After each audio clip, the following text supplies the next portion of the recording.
one way that you learn stuff early on in the piece is by copying someone else. We call it modelling.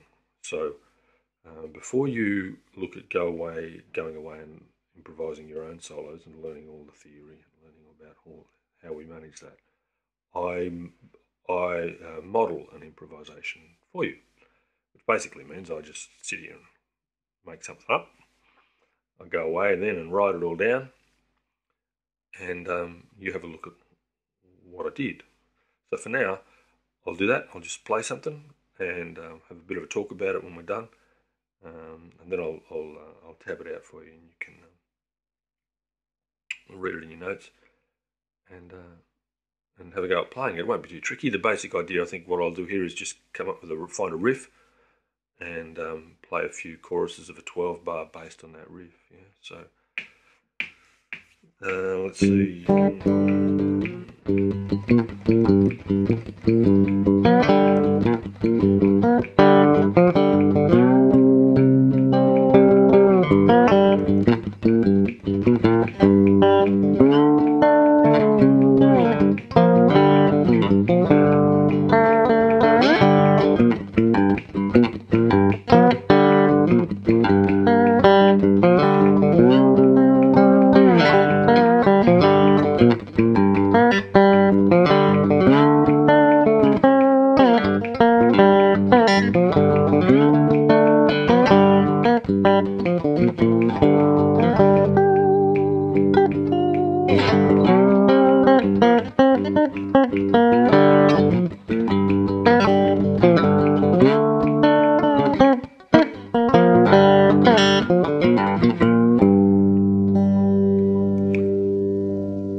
Okay, so you would have picked the main riff there.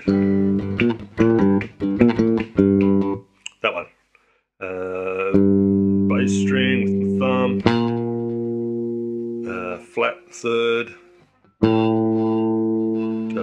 2 and 1. So 3rd fret, 2nd fret, open.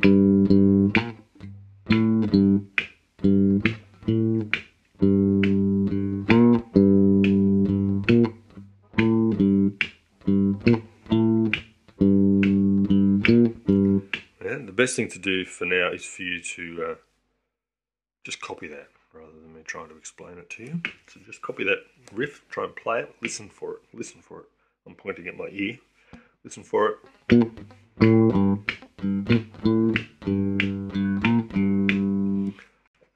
And get that riff down, and then we'll look at how some of the different ways that I use that in an improvisation. First thing that you need to do is when you play a riff is, after you've played it, stop, play something else. You can't just continue to play the same thing over and over again. Now the 12-bar form helps with that because you go to a new chord. So what happened there, I went, that there is 3rd fret on the top, open. Now just the beauty of this tuning means that if I accidentally or on purpose hit both of those, top and the middle string, it still works. Yeah, so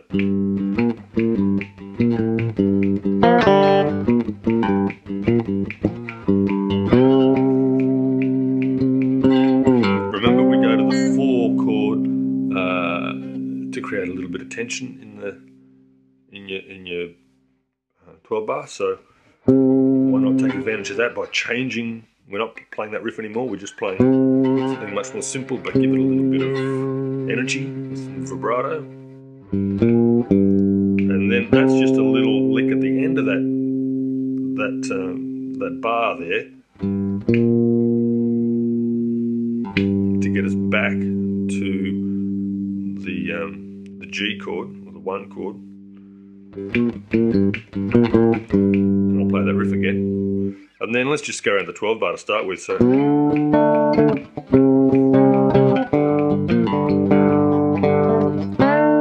I might go back up there to the D chord. What's a good thing to do sometimes though is play your D chord here. That's the open string in the middle on the bass now instead of that one. And the 2nd fret on the top string, which is the same as that one, in the middle. So instead of playing those two, bass and middle, you're playing bass and middle. The advantage of that means that you can use that open string in your bass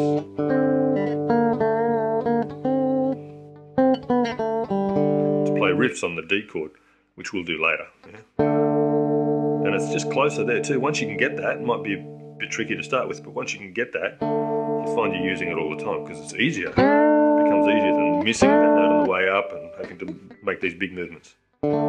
Yeah, so then I think the second time round I probably just played it pretty similarly, but repeated the riff here, maybe, or something similar to the riff, because that's just an octave apart. So you can use the same sort of notes, but mix the rhythm up a bit, mix the phrasing up a bit. Probably the second time around did a similar thing on the 4. Some good riffs on the 4 chord. You can just use the 3rd fret on the top or the bottom. And then the open string, that works as well. That note in the middle on the 3rd fret doesn't work so well on the 4 chord, but the 2nd fret does. Okay, so if you want to use that note there while the 4 chord's going on, you can. I don't think I did just now, but nothing to stop you doing it. So on the 4 chord, maybe some variations, you can play that with that note and that note. And I probably came back to that riff on the second chorus too.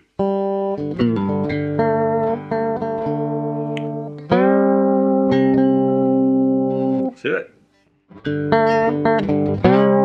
Also provides some variety rather than just going every time.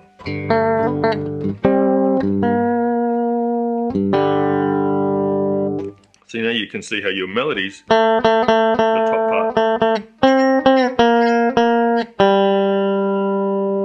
starts to be a bit more interesting as well, rather than just going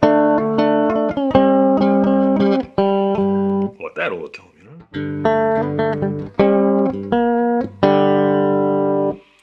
Then the next time round, I mixed it up a little bit more, so I was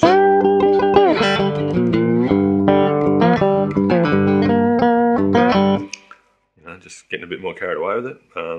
It'll be all tabbed out, but the basic idea stays the same. You return to that riff occasionally, maybe less occasionally when you're mixing it up more, but you try and find elements from it, usually rhythmic elements that are consistent, and repeat them in different contexts over different chords usually. Yeah. So yeah, I'll tab that solo out. It'll be in your notes, and make sure that you understand the sort of things that I've spoken about as you're going through it. And yeah, like I said, just try and play it, and then mix it up a little bit, and then maybe find another riff of your own and use those ideas in that, and write your own solos out. Yeah? So rather than improvising in the early stages, you can compose, because it's the same thing, but composing is a bit easier. Yeah. All right, cheers.